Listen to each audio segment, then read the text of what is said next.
Hello fiber friends! Welcome to the Jilly and Eve channel. I'm Evie, I spin yarn, I make things from yarn, and a lot of you have been asking me how to get started. If you are a very beginner, if you are spinning curious, or maybe you've been spinning for a while and you have some friends who are asking you how to get started, this is the video for you. I want to give you just a very bare bones breakdown of the basic things that you need to get started spinning. And if you're here tuning into this video, you must be interested in crafting, right? That's why I'm really excited to again partner with Skillshare. They are the sponsor for today's video, and sponsors like this help me to be able to present this kind of content to you here on YouTube. So I appreciate everyone who checks out today's sponsor. I'll tell you a little bit more about them as we get into the video, but first let's get started with spinning, because that's what we're here for. Often when people think of hand spinning, there are two kind of, I guess, iconic ideas that come to mind. And of course that is a spinning wheel and a drop spindle that looks like this. So that leads to a question, what do I start with? Do I have to start with a spindle before I can spin on a wheel? And the truth is that you don't have to start with one thing or another. They are both spinning, and you can be efficient or slow and mindful with either tool. I would say the best thing for you to start with is the thing that you can get your hands on, and that could be limited due to just various forms of accessibility and budget, and that's totally okay. If you'd like to start with a spindle, there are a whole range of spindles. So let's talk about spindles first, because you will oftentimes hear that people should start with a spindle. Generally, I don't like shoulds when it comes to spinning. There are a few things that we're bound to by physics, but other than that, motivation can get you a long way if you want to do a particular thing. When it comes to spindles, there is a huge range, and I understand why someone who is wanting to start spinning could be very confused. What do I need? What do I have to start with? Why is this spindle $70 and this one is $12? There are all the reasons, so let's talk about them. The spindle that I started with, it wasn't exactly this one, but it was very similar. It was a dowel rod with a craft wheel and a cup hook. It's very easy to find these supplies at your local craft store and construct your very own spindle. And it works great. In fact, I'm spinning some very luxurious Erie piece silk with this spindle. And as you can see, I am spinning very fine thread. You're not bound to spend all the money to spin good yarn. You can spin with very simple tools, and in fact I would say that is the most historically accurate way to spin. Whatever is simple and accessible to you. So stepping up from there, I do sell these in my online store, and there is a link for that in the description. And this is just a $12 very simple basic student spindle, but again, you can spin all kinds of very excellent usable yarn with these simple tools. These are some other spindles that I have in my collection that cost considerably more than $12 or a few supplies at the craft store. Why is that? Well, they are handcrafted by skilled craftspeople. They're well balanced, they spin very well, and they use fancy and rare wood. And they're gorgeous. So personally, I love when I'm able to support craftspeople in the community. So while you can get very simple spindles to accomplish what you want to do, it is possible to spend a little bit more and to support the craftspeople who are making these wonderful tools. But you don't have to spend all the money to spin beautiful yarn. So if cost is something that you are concerned about for your budget, you can spin beautiful yarn with simple tools. Another spindle type that I would like to mention are culturally specific spindles. For example, these are two other spindles I have in my collection.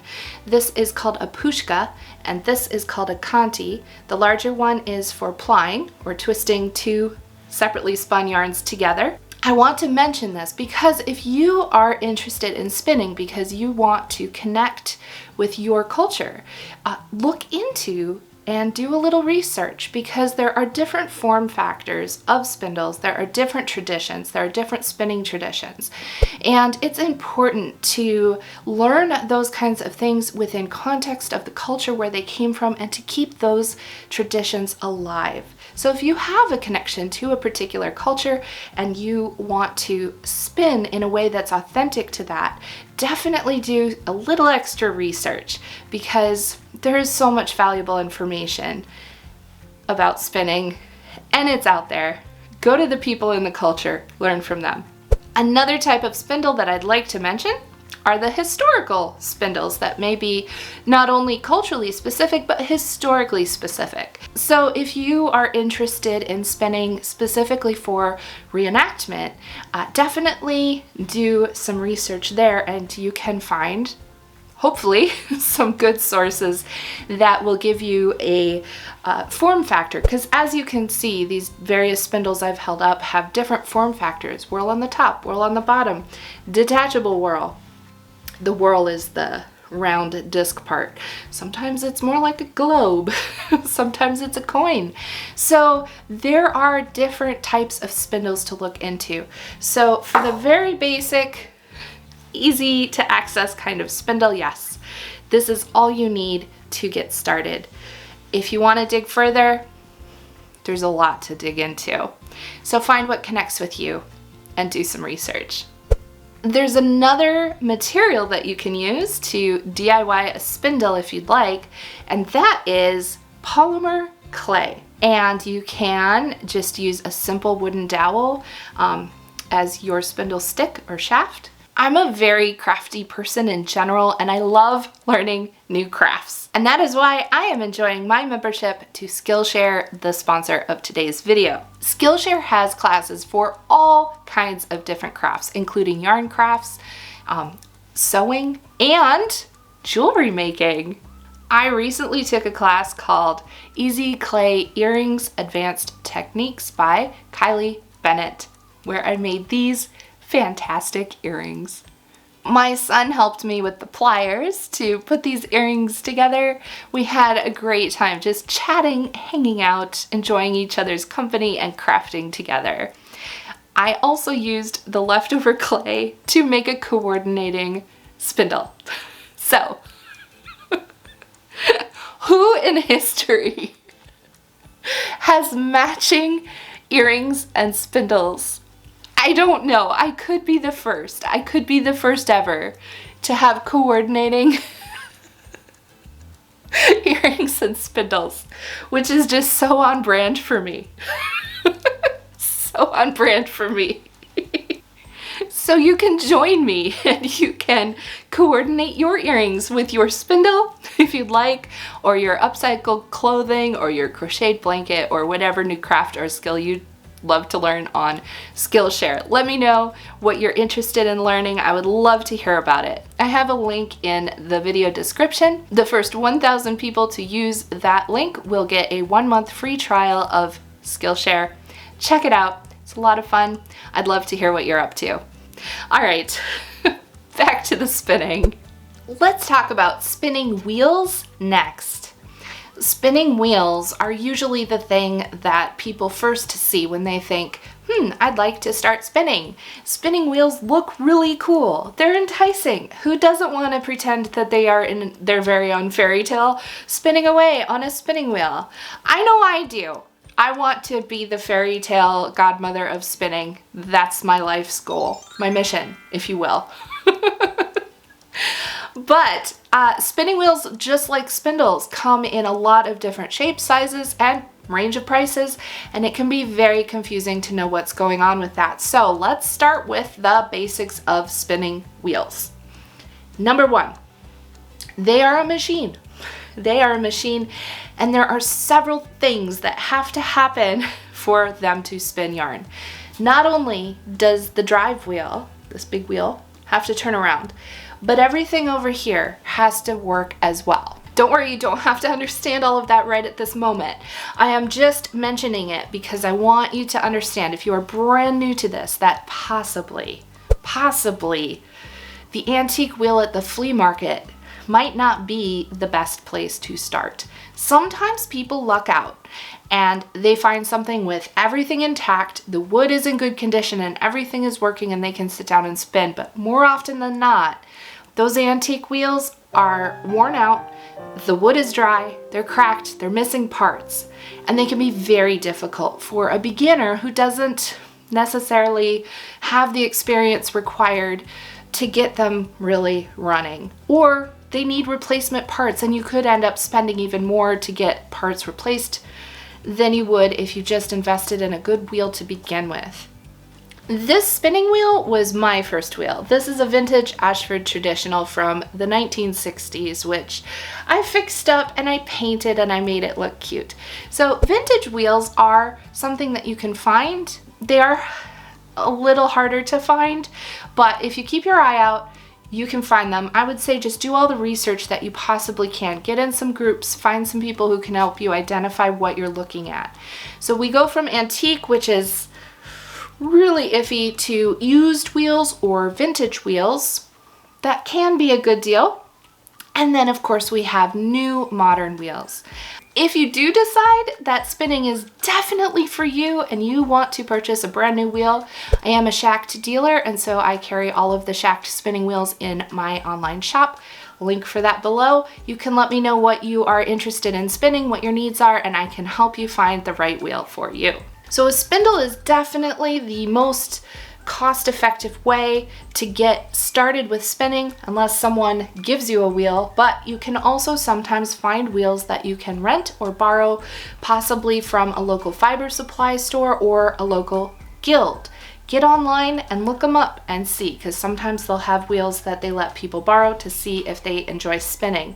I also am aware of some maker spaces now that are also adding textile tools to the maker spaces. So if you have access to a maker space, check that out and let them know. Say, hey, I'd like to have a few spinning wheels and looms. What can we do to make that happen?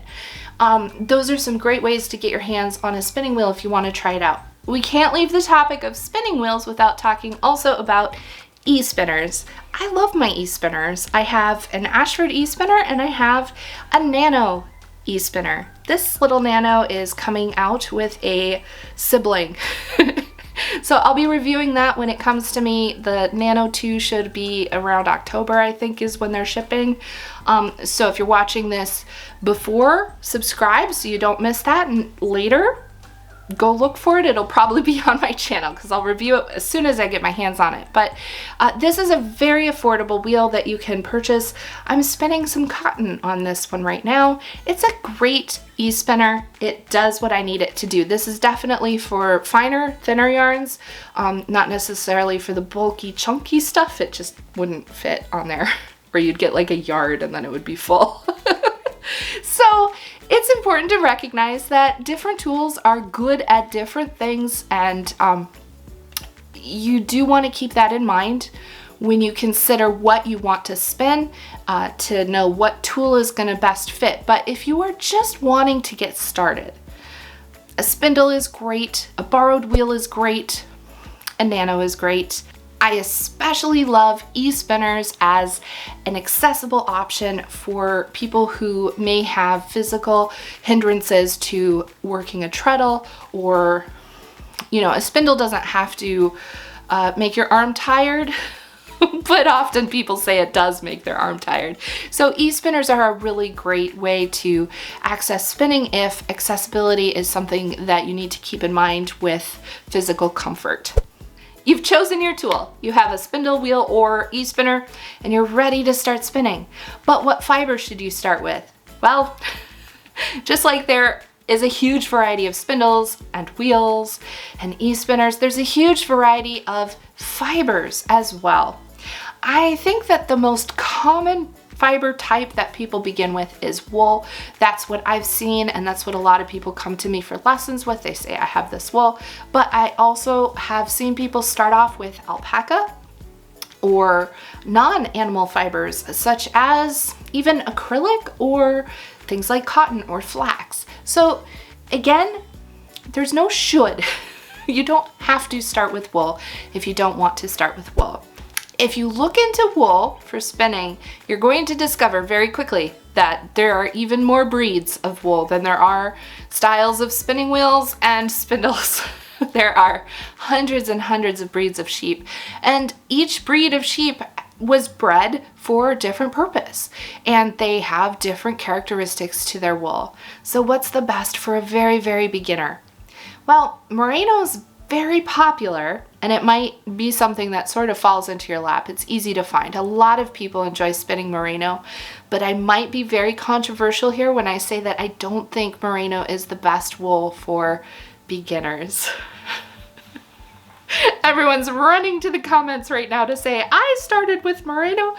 That's fine, that's great. If that's what you have, use that by all means. But for a very beginner, I think that the easiest wool to start with is going to be something that's a little medium. 3 of my favorite breeds for beginners are Blueface Leicester, Corriedale, and Cheviot.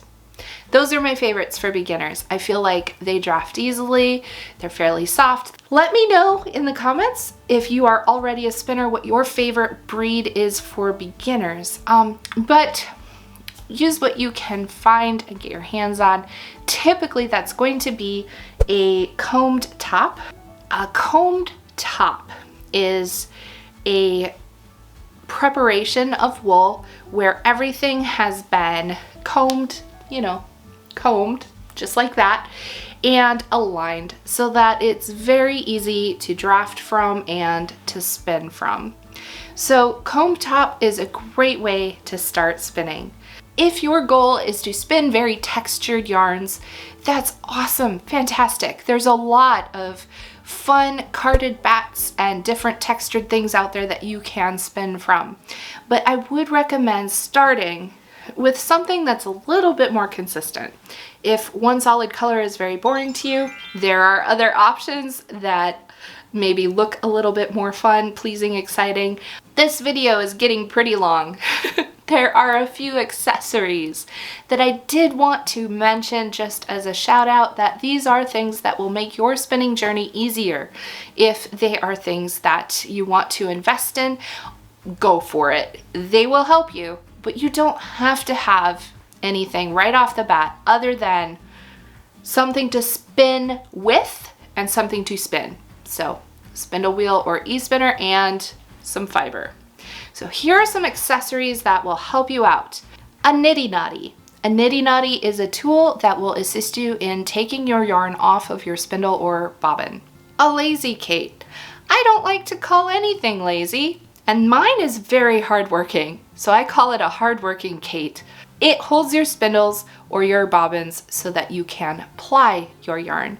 That's when you take your 2 individually spun strands of yarn and twist them together to make one finished, sturdy yarn. A control card. A control card shows you the diameter of the yarn that you are spinning.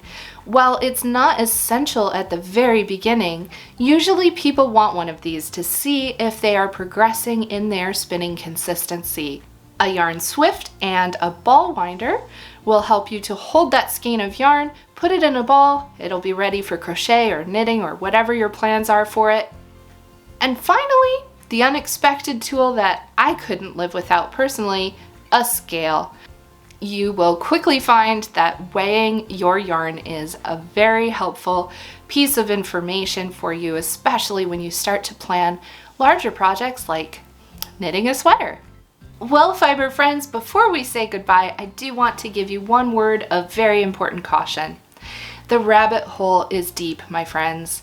And one minute you're thinking, I'd like to start spinning. What tools do I need to start with? Oh look, a very simple craft wheel and dowel that I can get from my craft store. And before you know it, you're out here putting a bid on 20 acres so that you have a place to put your flock of sheep and couple alpacas. To all the new spinners joining us, welcome to the flock. Go ahead and check out these playlists next. I have one all about spinning basics, and if you're into history, I have some good spinning history information as well. I'll see you in the next one. Happy spinning!